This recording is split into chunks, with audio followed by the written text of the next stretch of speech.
Today's celebration of the Morton Deutsch Award winners is obviously bittersweet. Mort's passing, even though he was 97, it was a shock.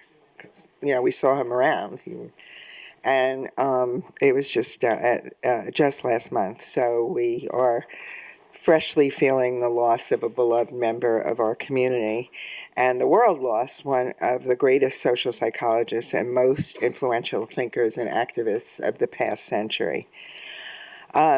It's a sad but fitting coincidence that this year's academic festival theme is making a world of difference, because the difference that Mort made in the world was great and far-reaching. When he joined the faculty in 1963, he had already helped to end segregation policies in the U.S. and had laid the foundation for the professionalized study of cooperation, competition, and negotiation. He formalized his research here at TC, making the field of conflict resolution one of TC's famous firsts. He founded our doctoral program in social psychology and established a lab to explore conflict and negotiation from a scientific perspective. In 1986, he founded TC's International Center for Cooperation and Conflict Resolution, which he led until 1997, 7 years after his official retirement. He researched, published, and remained active here, literally until his death. His influence cannot be overstated. He gave us tools to help mitigate everything from family dysfunction to gang violence to war in the Middle East. And he galvanized his ICCCR colleagues to carry on what he started and to discover new ways to transform conflict and hate into understanding and peace. Mort's scholarship had deeply personal roots. After the attack on Pearl Harbor, he joined the Air Force, flew on combat missions over Nazi Germany, and experienced what he called the devastation and horror of war. The global realities of the 20th century and his concern for social justice motivated him to examine the psychology of interpersonal and group relations. Teaching us how to care for one another became his life's work. He practiced what he preached. Mort was a passionate teacher and a dedicated mentor, as a number of you in this room today can attest. That includes his friend, protege, collaborator, and keeper of the flame, Dr. Peter Coleman, who is advancing Mort's legacy while making his own. Mort's work and ideas continue to inspire many of TC's leading scholars and students, including our outstanding award winners today, Dr. Daryl Wing-Soo and Hadia Shirazi. Congratulations to them both on their well-deserved honors. Mort's idea to launch the Deutsch Awards for Social Justice typified his commitment to support people and endeavors dedicated to ending oppression, sustaining justice, and to quote Mort, preserving our shared world. This year in particular, we remember with gratitude and pride all that Mort did for his students, for TC, and for the world. We will miss him very much. Good afternoon, everybody. I'm Peter Coleman. I'm one of the keepers of the Flames and director of the International Center for Cooperation and Conflict Resolution. As President Furman mentioned, we lost Mort last month. And while his loss has left a hole in our hearts and our spirits here, we feel pretty confident that Mort really lives on through his work. He really believed in the here and now, and he believed in giving everything he could to his students and his community through his work. And so his spirit really continues on with his students and his colleagues and his grandstudents and his great-grandstudents. Many of you are in the room. And through events such as this. So let me give you some history as to how this event started. This is our 13th year of doing this. I do want to just say, though, that there'll be a memorial for Mort a week from yesterday, on the 14th, here at TC in the afternoon from 4 to 6. Everyone's welcome, so please attend if you can. But let me give a little historical context about Mort's work on social justice. He claims at some point to have been surprised that he had been working on social justice all of his life when he discovered he had, but he really changed the conversation about research on social justice in 1985. And he does like to say that he got interested in social justice when he was 5 years old, and some older boys were playing softball and wouldn't let him play, and he was enraged by that injustice, and when the ball came toward him, he grabbed it and ran into the forest and threw it away, and he thought that was reparations.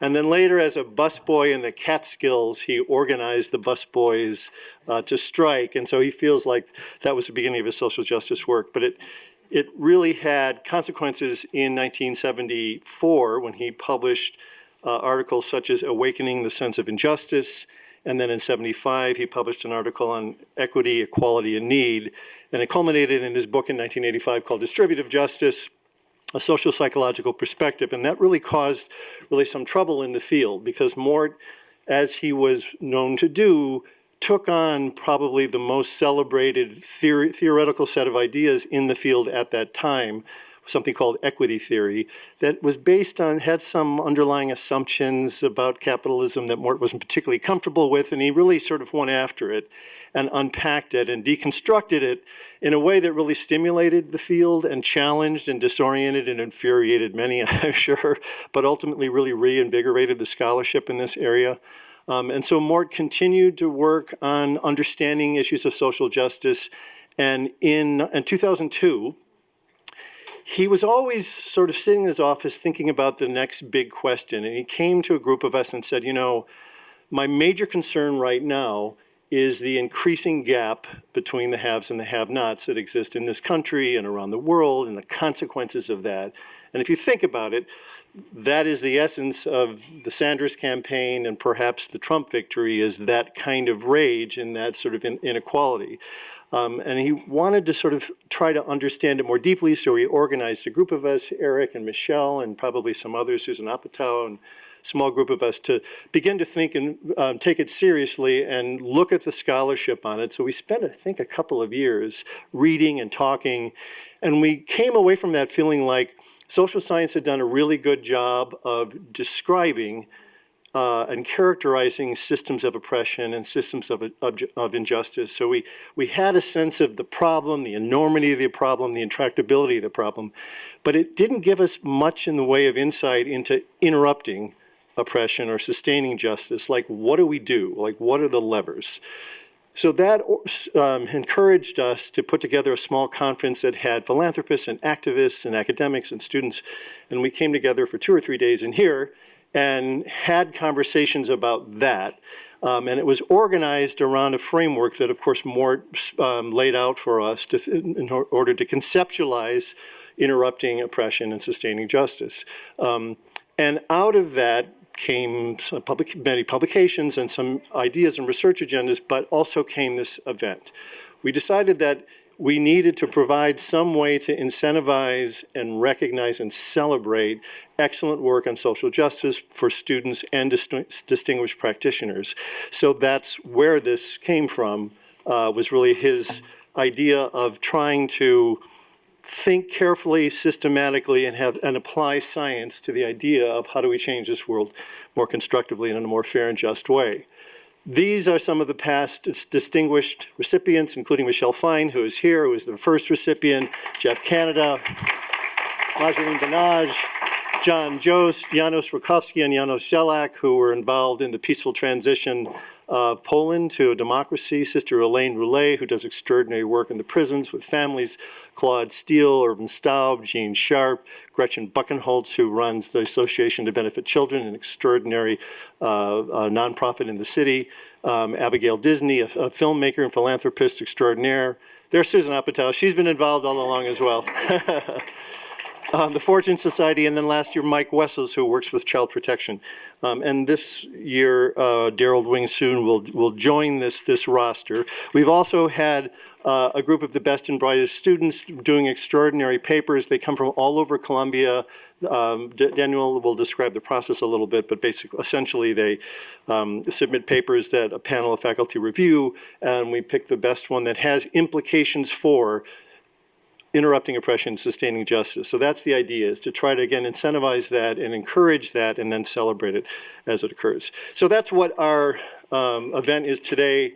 I do want to thank the people that organize this, because these things are so hard to organize. So I want to thank Drew and Danielle and Tim and Charlotte and Who else? Rosella Garcia, is she here? Rosella isn't here, but the whole team is here, okay. But I want to thank you all for supporting this and making this happen. There'll be two, Danielle will now introduce the student speaker. Is the student speaker? Okay, very good. Student speaker just got here. So Danielle will introduce the student speaker, and then I will introduce Daryl, who isn't here because he's abroad with another commitment, but he has a video tribute, and then three of his colleagues and former students are here to celebrate him with us. So let's begin. Good afternoon. Thank you for joining us today. My name is Danielle Kuhn. I'm the Associate Director of the Morton Deutsch Center. I am pleased to introduce the student's recipient of the Award for Distinguished Graduate Student Paper focused on social justice. The call for student papers was open to all TC and Columbia students.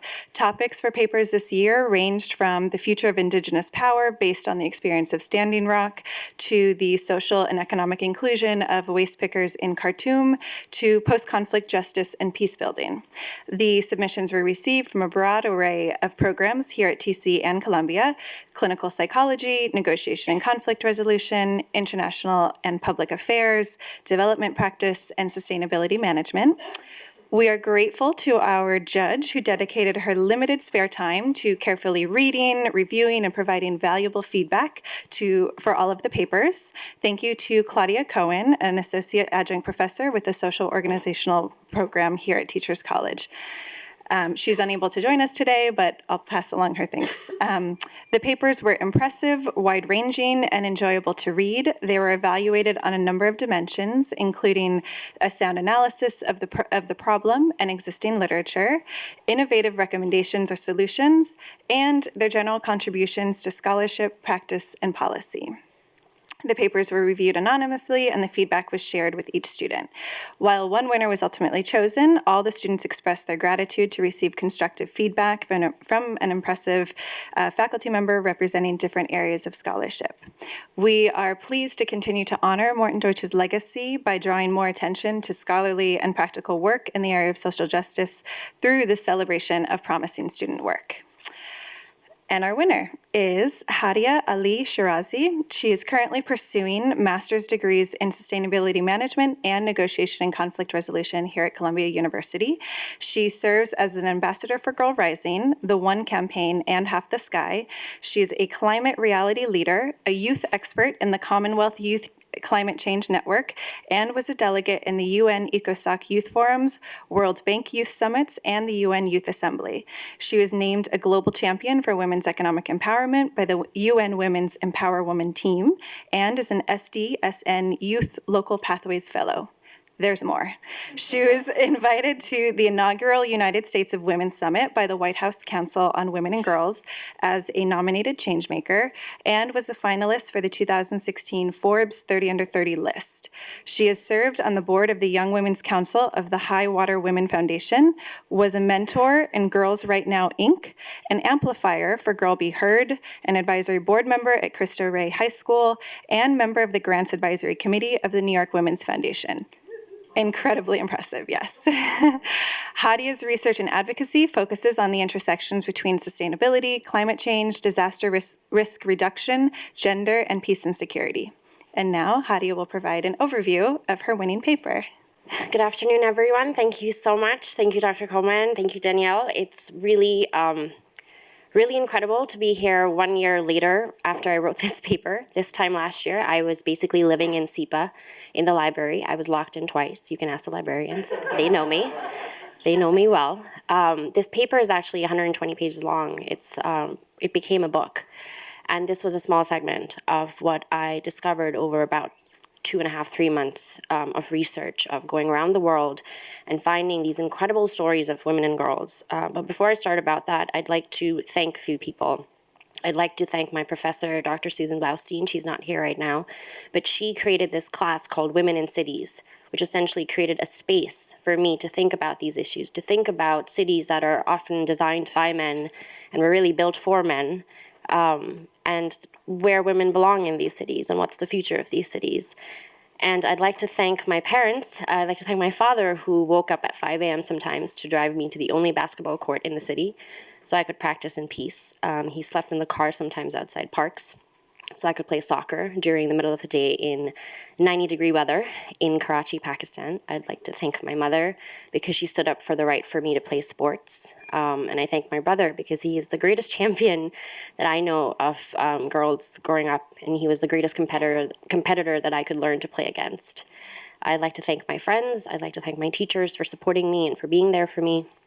And last but most importantly, I thank the millions of women and girls around the world who basically risk their lives and their safety every single day playing on unequal playing fields. So to start, I'd like to talk a little bit about the background. What you can see are little black and white dots. What's really interesting is if you were to zoom in, this is what they're made up of.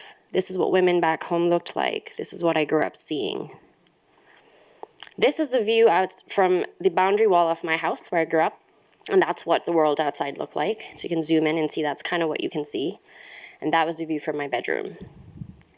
Thankfully, that was not the way I had to see the world, because right across the border, across the Duran line in Afghanistan, there were millions of women and girls for years who were basically trapped, locked in, behind nets, behind bars, behind windows and doors.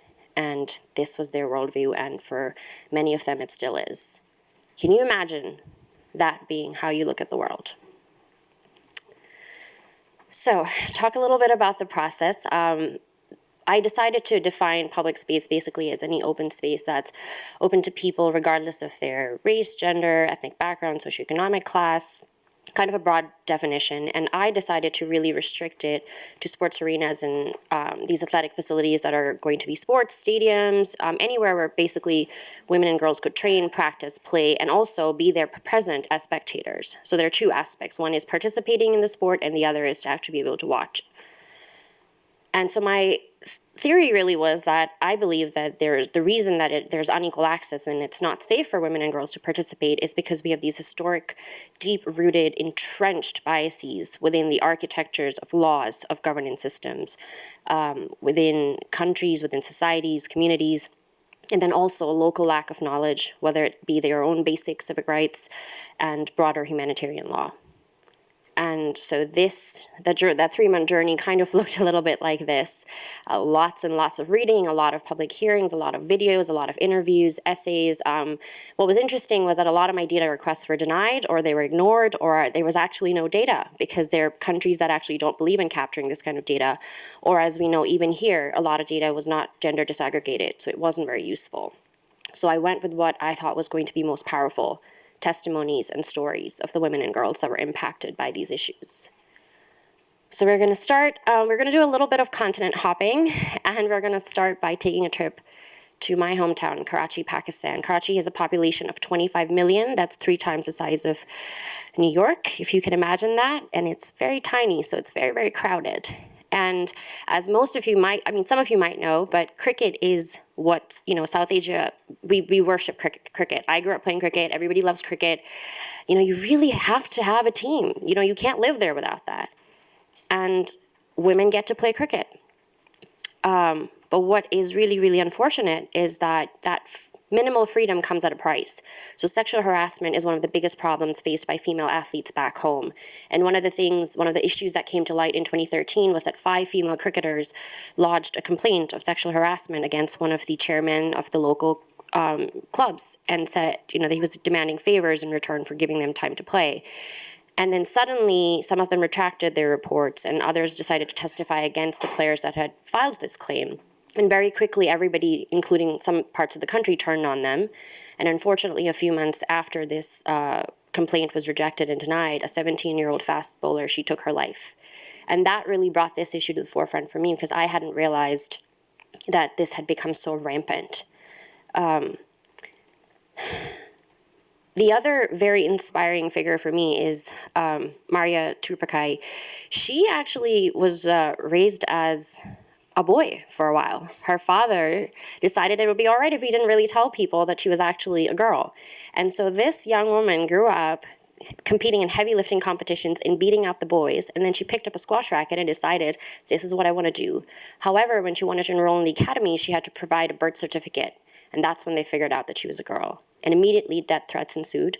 It got so bad that she was basically on house arrest, and she had to basically smash a ball against her bedroom wall because she couldn't practice. And then it got so bad that she had to write thousands and thousands of emails asking coaches from around the world to please take her in. And eventually a Canadian top-ranked player decided to take her on as a student, and she is now living in Canada. She's currently ranked, I believe, number 54 in the world. And that's her. So we're going to now go over the border. We're going to go to Afghanistan, and we're going to learn a little bit about what happened in Kabul. So when the Taliban took over, we all know that they basically put a ban on women, essentially. And Ghazi Stadium, which used to be it is the oldest stadium in the region, historic. But when the Taliban took over, they gave a very new definition to the term multi-purpose, because they started using it for public executions and stonings and sentencing. And it became known as the Stadium of Death. When the regime finally left and the darkness lifted, the stadium came back to life. But what was even more unusual is that women and girls started playing soccer on the fields. And those images splashed across international headlines. But they were, again, met with disapproval and backlash. And very quickly it became very dangerous for these girls and women to play. And all hope would have been lost had NATO not stepped in and said, you know what, you can play on our landing field. So minus the occasional Black Hawk landing and a bomb exploding outside, the girls had a place to play safely. And in this picture, you can see them playing against the NATO's women team. And that was a really, really, really good summer. So one of the women at the time, Khalida, she was 16 years old, and she was one of the captains of this team. She specifically got a lot of threats. She was targeted, her family was harassed, and it got so bad that she had to actually seek asylum in Denmark. And what's really cool is that she gets to now work for Hummel, which is a Danish sporting company, and she gets to design uniforms for the Afghani women's soccer team, which allow them to play safely because they include headgear. More on that coming up in a minute. So now we're going to go to Tehran, Iran. My family is originally from there. And here, what I found really ironic is that they don't let women into what is called the Azadi Stadium, which essentially means Freedom Stadium. So they actually did not get the irony of that at all. And there were a number of movements that started, but one of the most interesting ones for me was that these women came together in 2004 and said, you know what, we're going to protest, but we're going to write the protest on our white scarves that we wear on our heads. Because according to the law, you can't be without a headscarf, and the police can't forcibly remove it. So what a great way to protest, right? The other thing that's really interesting is that they have these marathons in Iran, and they had one yesterday, actually. And what I was really watching this till this morning to see if there were any updates on whether or not they let women run alongside men, because there are no laws saying that you can't do that. However, the officials have refused to comment, and what has come out so far is that women were not permitted to run outside. They were told to run laps within the Azadi Stadium, while men from about 160 different countries got to run outside. But is that progress? I don't know, because last year, the official slogan for the marathon was, "Real men run Iran," and no women were even allowed to register. So maybe it's progress. I don't know. I'm skeptical. And now we're going to go to the next part where I actually look at the range of obstacles and barriers, and I picked a few case studies that would be interesting to look at. So we're going to come back now to the United States of America. And we're gonna talk about turf wars. And so as somebody who played soccer on real grass, I had no idea. Well, it was drought-stricken grass, but it was still grass. And I had no idea that how dangerous and horrifying it is to play soccer on turf. Because first of all, when you play soccer on turf, the temperature could be 35 to 50 degrees higher than what your average temperature is. The balls actually bounce higher, so the opposing side has an advantage because the goalies can catch it a lot easier. If you have the unfortunate, if you fall and you end up hurting yourself, well, it's going to look like this. And those are Sidney Leroux's legs that basically went viral after the 2015 World Cup. So the 70 women, I think, from about 16 different national teams complained to FIFA, to the Canadian board, saying that this is unbelievable that men have never, ever had to play on turf. But women's teams, finals, quarterfinals, it doesn't matter. They've always had to play on turf. They refuse to lay down grass, which is essentially discrimination. And you know what FIFA said to them? They said, well, you can keep your complaint. We don't really care if the court rules in your favor. We're not going to lay down the grass. And then we have our own very own U.S. Federation, Soccer Federation.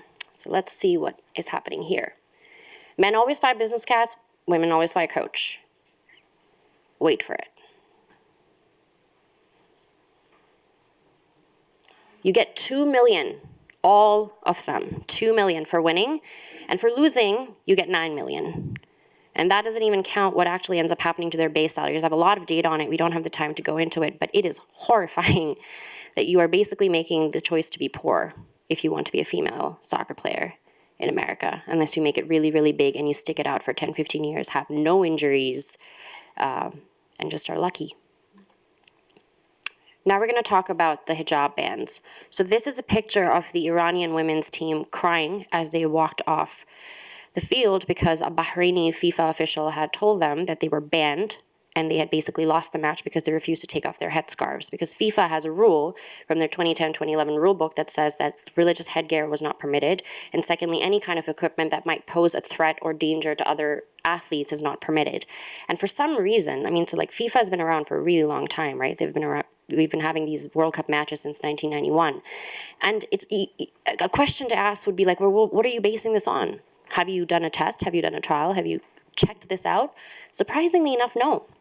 They hadn't. It wasn't until 2012 that Prince Ali from Saudi Arabia actually took the initiative of saying, you know what, we're going to do trials. And within 2 years, they realized that wearing a headscarf wasn't unsafe. So it took a quarter of a century to lift a ban that prevented about, 4 generations, 5 generations of millions of Muslim women and girls from around the world on every continent from playing. And another story in the same realm is of Wajdan Shahkhani. So her match, she plays judo. Her match was only 82 seconds long, and that's not why it was historic. It was historic because in 2012, Saudi Arabia finally was shamed enough because Brunei and Qatar sent women in their delegations to the Olympics that they decided to send one woman to the Olympics. Unfortunately, however, judo has very strict rules. They even have a book on yarn count. So they said, well, you know, she can't compete with her scarf.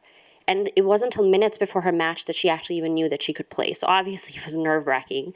And she lost, but it didn't matter because they changed the rules. She was allowed to play with a cap, which means now thousands and thousands of other girls can compete in judo. And now I want to talk a little bit about the architecture of patriarchy. Why does this happen? Why is this possible? We know the Olympics have been around since 1896, but women didn't compete till 1900s.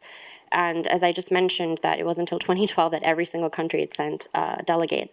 The International Olympic Committees are supposed to monitor these standards, uphold the charter. The National Olympic Committees have a lot more discretion in what they can choose to implement and follow. So none of these 3 countries have women as their president, their secretary general, or their vice president of these committees. Actually, women can't even be found in the rosters. Iran has 2.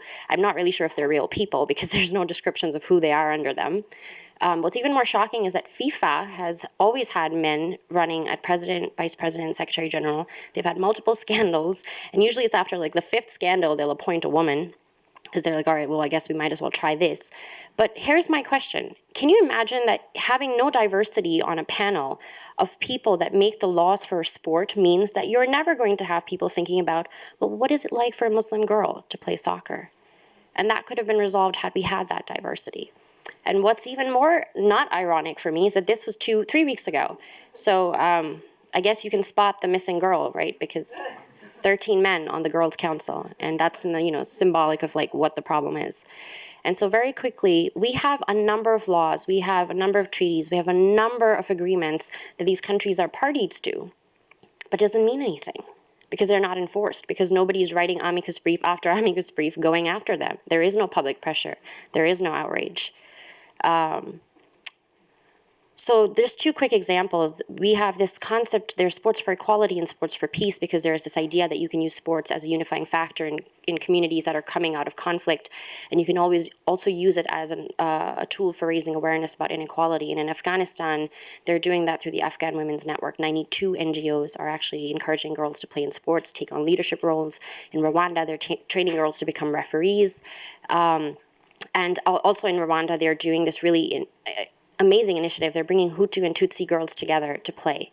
And that's supposed to build leadership, empower them, and start dialogue. And that's Sports for Peace.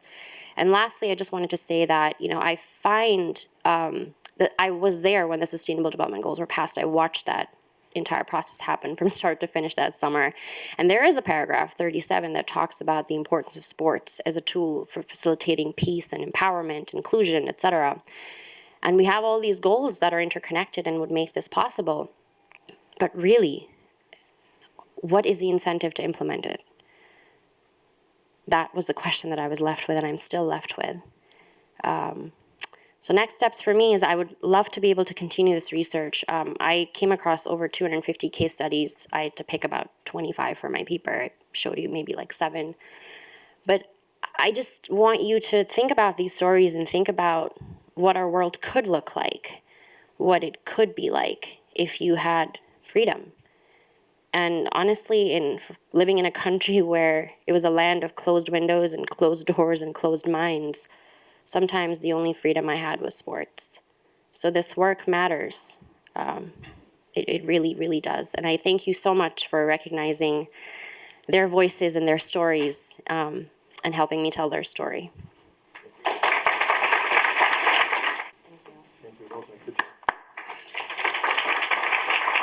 One of the former employees of Teachers College, Fahum, who is also in the NECR program, the conflict resolution program across the street, had an op-ed in the Wall Street Journal yesterday about sports and peace, because he grew up as a Palestinian Israeli and was the first member of the Israeli national junior tennis team, first Palestinian member of that. So check that out.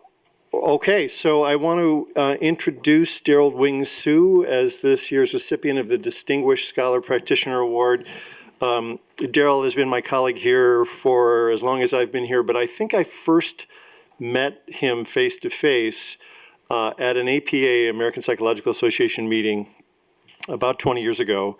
I had given a seminar in a small room on peace psychology with about 7 people and left that quickly to go run to his session. And as I reached his session, there was a room holding probably about 250 people, and there were about 500 people in the room, and it was packed and overflowing. And I thought, okay, so this guy has something to say, right?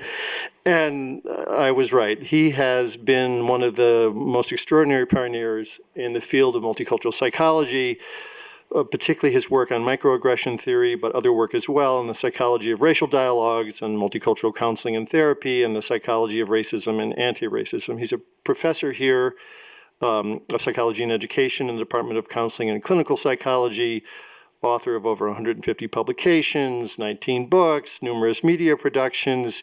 He's a very busy person. For example, his book, Counseling the Culturally Diverse Theory and Practice, 2016, which is in its 7th edition, has been identified as the most frequently cited publication in the multicultural field since its first edition.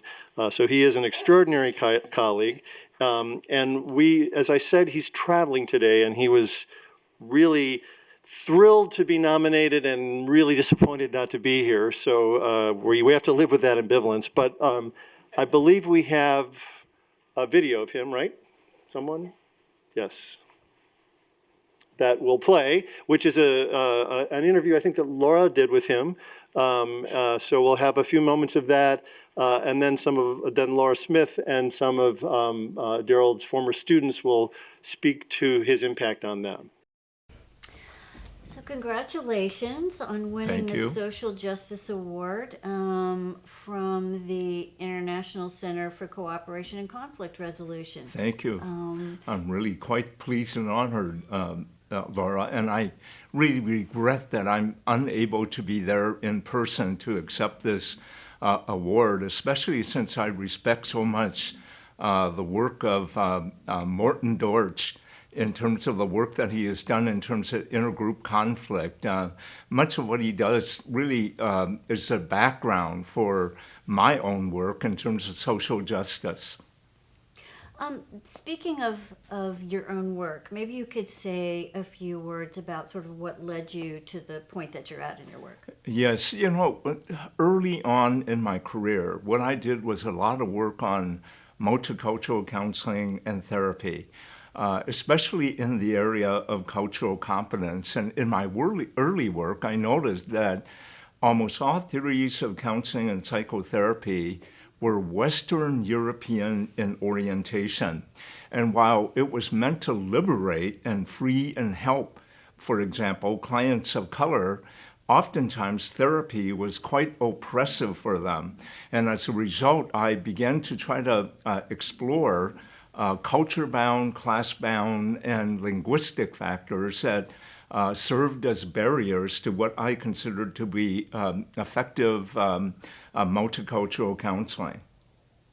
And given that we are where we are now, in terms of the current socio-political climate, what are your thoughts about sort of your work in that context? You know, this is really a very important time or period in our nation's history.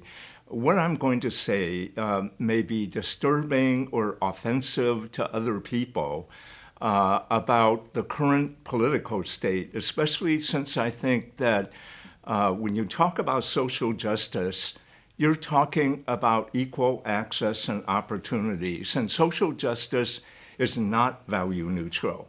So in terms of what I hear, especially from the Trump administration, when he ran for office, when he made statements like, "Make America Great Again," what I realized was that these were, there were underlying messages that he was sending.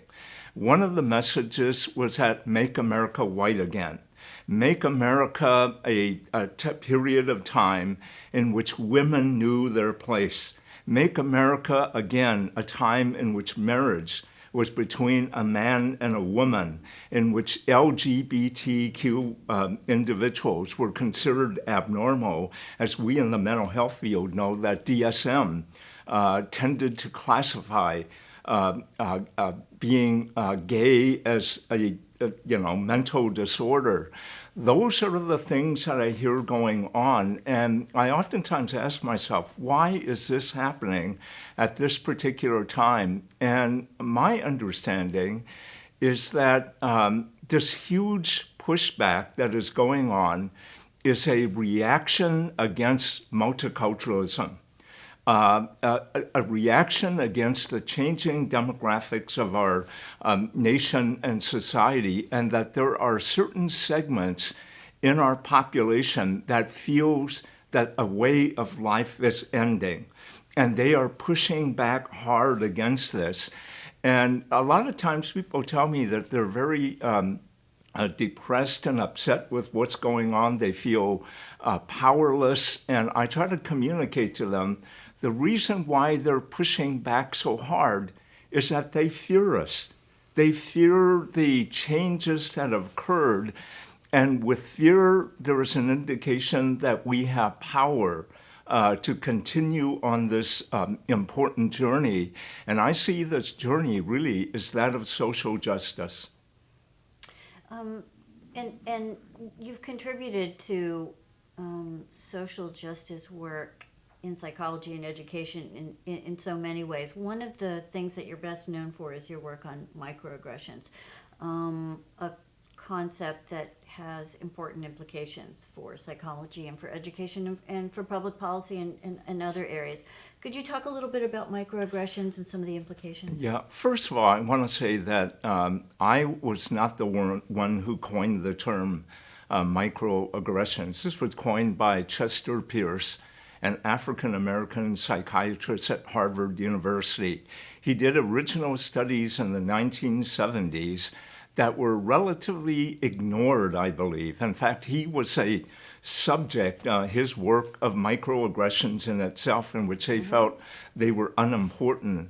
But for viewers, for the audience who aren't familiar with the term, microaggressions are the everyday slights, insults, put-downs, invalidations that people of color or any marginalized group members can experience from well-intentioned individuals who are oftentimes unaware that they are engaging in harmful, offensive behaviors or statements.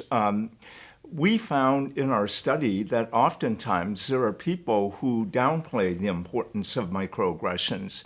They say that they are harmless, trivial, insignificant, and our research indicates that they are more than harmless and trivial.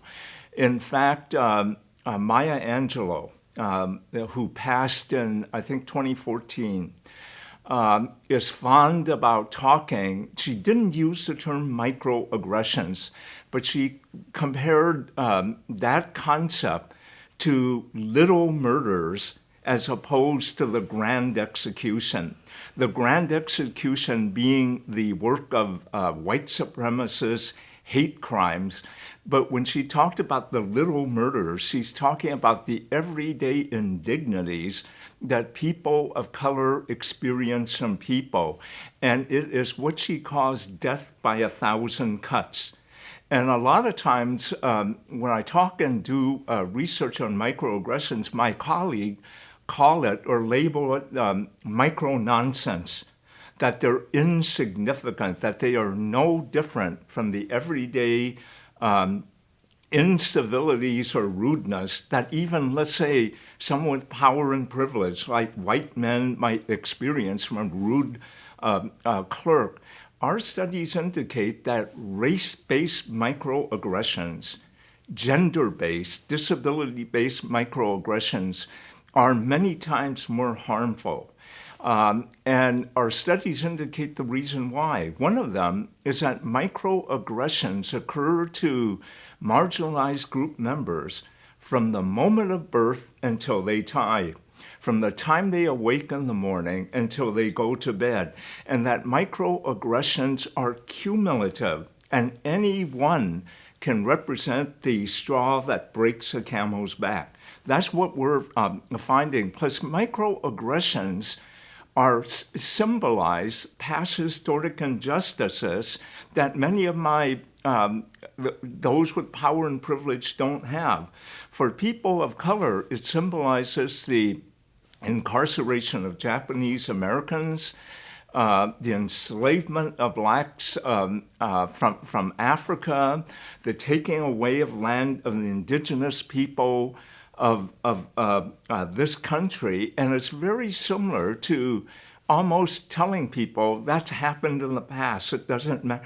You tell a Jewish brother or sister that the Holocaust is of the past, and you get some idea of how dominant and detrimental it is to the life experience of people of color. Thank you. And to sort of bring things forward to your most recent work, lately you've been speaking and writing about race talk and kind of the difficulty that people have in engaging in honest conversations about race. Can you tell us a little bit about that? You know, and I want to say that it was my research team, my doctoral students and other students who were a part of the microaggression and the racial dialogue studies that we have been doing. I began to think about racial dialogues. What makes it so difficult for people to honestly talk about race? We found, for example, that we went into classrooms when we interviewed students of color, white students, faculty of color, and white faculty, that a difficult dialogue occurred almost all the time. It was triggered by a racial microaggression. Now, when this happens in the classroom, our studies indicate that oftentimes white professors and white students sense tension in the room, but they cannot put their fingers on what it was that created this situation. But when you talk to professors of color, students of color, they know precisely what happened. In fact, when a microaggression usually occurs in the classroom, our observations are that students of color make immediate eye contact with one another. It's almost like, yes, that happened. but the rest of the class and the professors oftentimes don't see it. And when you don't understand what constitutes a difficult dialogue on race, you cannot make it a learning opportunity. And this led us to begin to talk about what prevents the thing that makes it difficult for the people of color to talk about race is different from that of white individuals. And I don't really have time to talk about people of color, but our studies focused on what makes it difficult, for example, for a white student to honestly participate on a racial dialogue in the classroom. And we identified 4 major barriers. The first one is the fact that many white individuals fear that whatever they say will be perceived as being racist. So they tiptoe around the topic. They engage in what I call strategic colorblindness. That is that if I don't see race, I can't talk. I don't need to talk about it. And they do that in order to protect them from being perceived as being racist. But social psychological studies suggest that that maneuver and their what we call rhetorical incoherence that they evidence when they begin to talk about race and the anxiety, so makes them appear more biased by outside observers. When we peel that layer away, we get to the layer in which it's not so much that they fear that they will be perceived as racist, but that they do harbor racial attitudes, beliefs, and biases that is outside their level of awareness. And it is frightening for them to acknowledge that because innocence and naivete disappears and they have to accept the fact that they were complicit in terms of this. The third level deals with that of privilege, that even if they get through to that level, they have to realize that that they have benefited from white privilege and that it isn't meritocracy, what they did, that necessarily helped them achieve the position that they did. So that because they are good, moral, decent individuals on a conscious level, it is very difficult for them to accept it.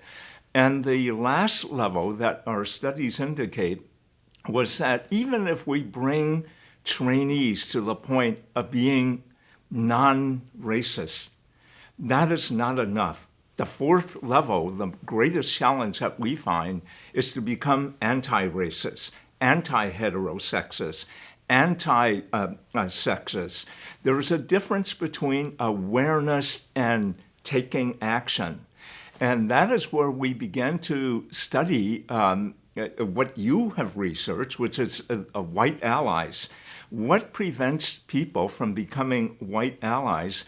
And we find that we don't prepare individuals sufficiently to enter the real world. For example, Teachers College mission of social justice is outstanding. Many of our courses teach students that it's a moral imperative on their part, but we don't give them the skills to go outside to the real world. We don't prepare them to play what roles they have to play. But more importantly, what we find is that we don't prepare them for the negative, hostile consequences that will occur when they exercise social justice interventions in which our society pushes very hard on. And I can give an example, just a very simple example, and that is that many of our students who go through a diversity training will go back for the holidays. And during the holidays, they will, because they've been taught they can't be inactive when a racist or sexist joke is told, they will interview when a favorite uncle tells a racist joke, and the whole family, the parents, hush them up and tell them that, what are they teaching you at that liberal school at Teachers College? This is your favorite uncle. You've got to, for family harmony, if you keep this up, we won't want you as part of the family anymore. And that is even bigger when you go to the world of work, where if you see discrimination in action and try to intervene, your manager-employer may punish you for evidencing that social justice attitude. And that is where I think our training lacks greatly in preparing individuals to be white allies or allies in the struggle for equal rights. Well, it's always such a pleasure to hear you talk about your work. And I know I'm speaking for many of the people that are listening. It's been so important for me to be a student of your work. So congratulations again on winning this year's Morton Deutsch Award. And thank you, Laura, for doing this interview. My pleasure.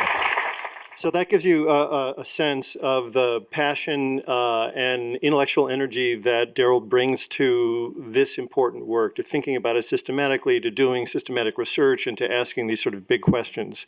Clearly an outstanding, distinguished recipient. So Laura, thank you for that. And Laura Smith, who is Associate Professor in the Department of Counseling and Clinical Psychology here at Teachers College, who famously did the interview, and also studies, does research on social class and poverty, influence of classism on psychological theory and practice, development of socially just practice models, and participatory action research in schools and communities. So is involved in very similar kinds of work. Welcome, come on up. I'll just add a couple of words to what you've already gotten to see from Daryl and I chatting about his work. One of the things that I've been thinking about as I sat here today was all the many reasons that Daryl is such a fitting recipient of an award like this. And I'm so proud to be here as a representative of our specialty, counseling psychology, in accepting this award for him today. Looking at the list of previous award winners, it's a wonderful, distinguished group that he's joining. And I feel like in the spirit of Morton Deutsch, he's somebody that the word legacy really applies to. You heard all of the remarks that Peter made earlier about Daryl's career. For those of us who are applied psychologists who practice psychotherapy, Daryl was one of the very first of those, way back in the 1970s, to talk about the harmfulness of culturally incompetent practice. And he chaired the committee in 1981, the Division 17 committee, that was charged with suggesting guidelines for cultural competence. And the report of that committee in the 1980s was the foundation for APA's current multicultural guidelines, which are foundational to all the work that we do around the impact of racism, poverty, heterosexism, sexism, and other kinds of oppression in the lives of our client, and in the ways that we address the impact of the isms in our work as psychotherapists. And I'll finish just by saying the way that I know Daryl as a person also makes him a fitting recipient of this award. I only knew Dr. Deutsch from afar, but he was one of my elevator friends. He took the same elevator that I did every day, and I mean every day coming to work. And that sort of commitment and passion for what he did, anybody that knows Daryl knows that he also has. It doesn't matter that it might be a semester that he's on sabbatical or otherwise on break and not here. He is in his desk at 5 a.m.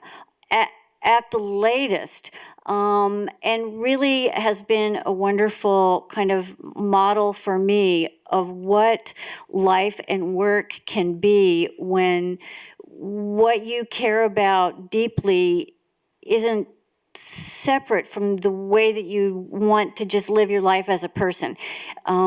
He isn't somebody that sort of goes to work and then lives on the weekend. He's doing what it's in his heart to do every day when he comes here to TC. And that's been a beautiful thing for me to see coming here as a new faculty member. From the beginning of my time here as a faculty member, I was lucky enough to have Daryl as my mentor. Yes, I hit the jackpot, and it was a privilege. It has been a privilege. It still is a privilege to work closely with somebody with that level of expertise and knowledge of the field, but also with the kind of humanity and kindness that Daryl has brought to his work with me as a new faculty member and with his students as well. I feel like I know these students, not just from in the past when they were in our program. I feel like I know them like today. I know their doings as of like a month ago, because Daryl is so proud of all of his students that I get the scoop on all of them. And these two are now distinguished professors in their own right. So I hope that you'll join me in welcoming them to talk about their work with Daryl. So Kevin and I are kind of going to talk together about the legacy and the importance of Daryl's mentorship on our personal and professional lives. Before I say that, though, I just want to say that, as Laura mentioned, we're only a small representation of the countless lives that Daryl has touched, either through his direct mentorship, through students taking his classes, or through the majority of students studying counseling and psychology being exposed to his written words through Counseling the Culturally Diverse. I also want to mention some of our colleagues who aren't here, but who are teachers, college graduates, who we still fondly refer to as Sue's crew, which was our term for Daryl's research team. I think Kevin may have coined that term. I'm not quite sure. It was a few years before I joined the team.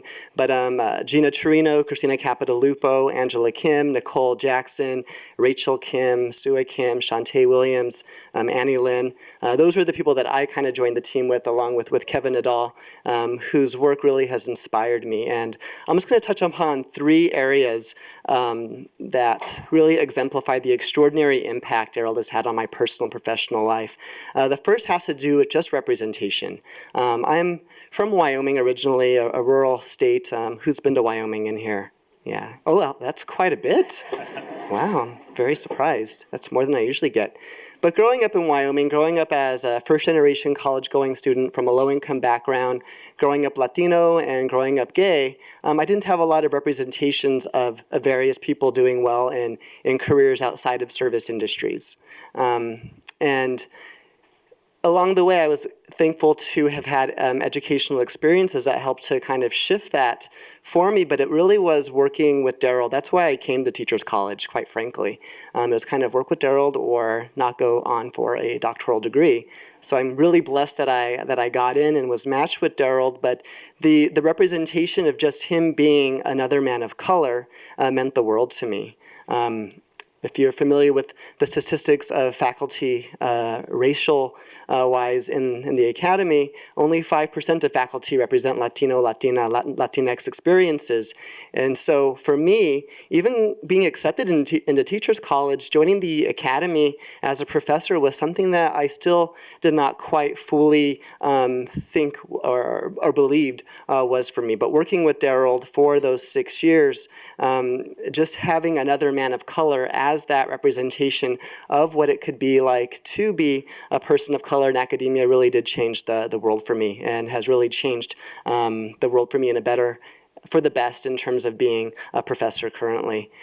Also, his mentorship is quite different compared to previous mentors that I had. I kind of think of him as a collectivistic mentor. You know, he kind of talks about that being one of the paradigms that he has added to the field of counseling, psychology, and education, is this collectivistic kind of worldview that was really missing.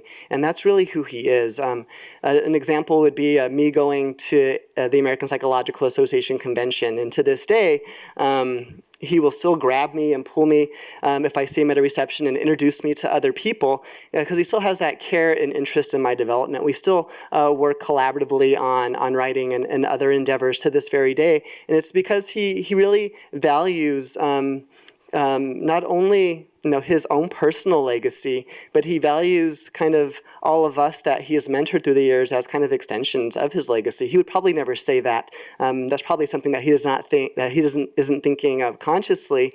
But that's kind of how I view myself, as someone who's learned from him, and now with my own students kind of take that collectivistic worldview into how I teach and mentor the future generation. And lastly, there's a mantra and something that he's written, that he speaks about, that I think has probably been a guiding force of his work, and something that I take to heart as a person who navigates the world where I'm not always seen, let alone valued or celebrated.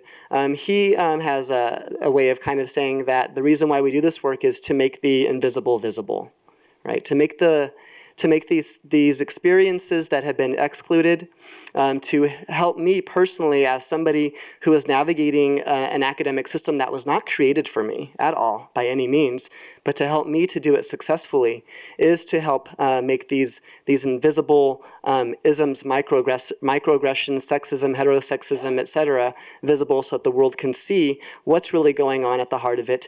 Through his mentorship, he's also taught us personally how to deal with the adversity that comes with studying these types of social justice concepts. We know that they're not widely accepted in society, let alone in academic circles. And so he's taught us how to, with, I think, a finesse in a way, navigate our academic concepts and constructs in a way to where we're able to reach a wide array of people. And so I just want to leave you with that. I hope that all of us can kind of be good stewards of academia and continue his legacy of making the invisible visible.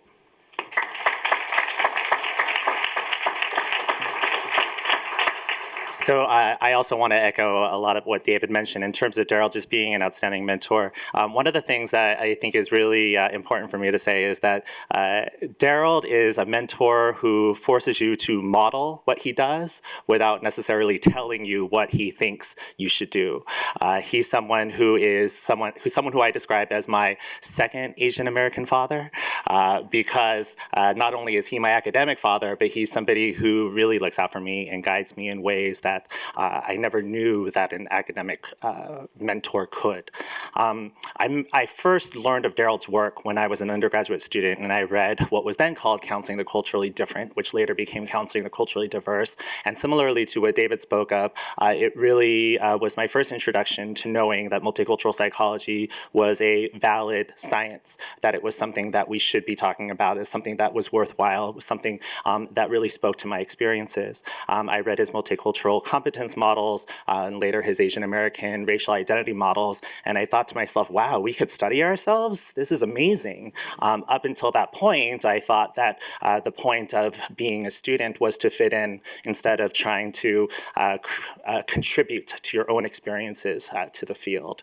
Daryl is someone who didn't explicitly tell you what he wanted to do. It's a very Asian American dynamic we have, but he kind of like made you feel guilty sometimes. So for example, when I said like, I don't know, I think I could make it today, he's like, oh, well, I really want you to go. And I said, okay, I guess I gotta go. He's somebody who also challenged us in ways that was, one, would be helpful for our development, but two, because he knew that it was important for us to step up when he would not be able to. One poignant example for me was when he was teaching his racial cultural laboratory, which a lot of students have taken throughout the years, and which some people find to be the most difficult class of their graduate careers, because he basically forces us to talk about race and gender and sexual orientation and all the oppression that comes with all of those different identities.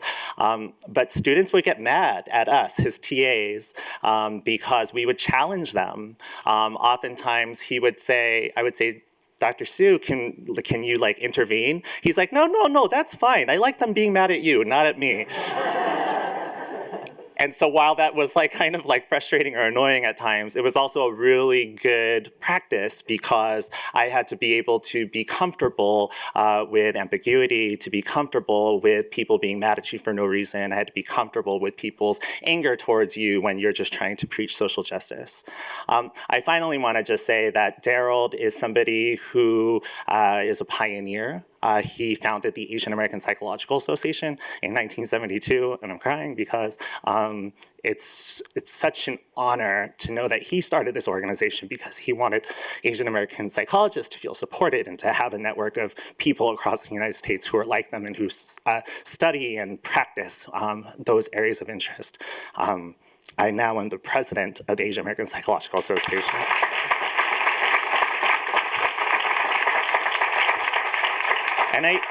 And I say that not to boast, but because it really comes full circle for me. Because I see all the ways that he's impacted the world, and I've seen all the ways that he's been the first Asian American Psychological Association. He's one of the first people to study and promote multicultural competence. And so he makes us want to be the second and the third, and he reminds us that we have to uplift the fourth and the fifth as well. So congratulations to Dr. Sue, to Daryl, and thank you so much for allowing us to speak. Thank you.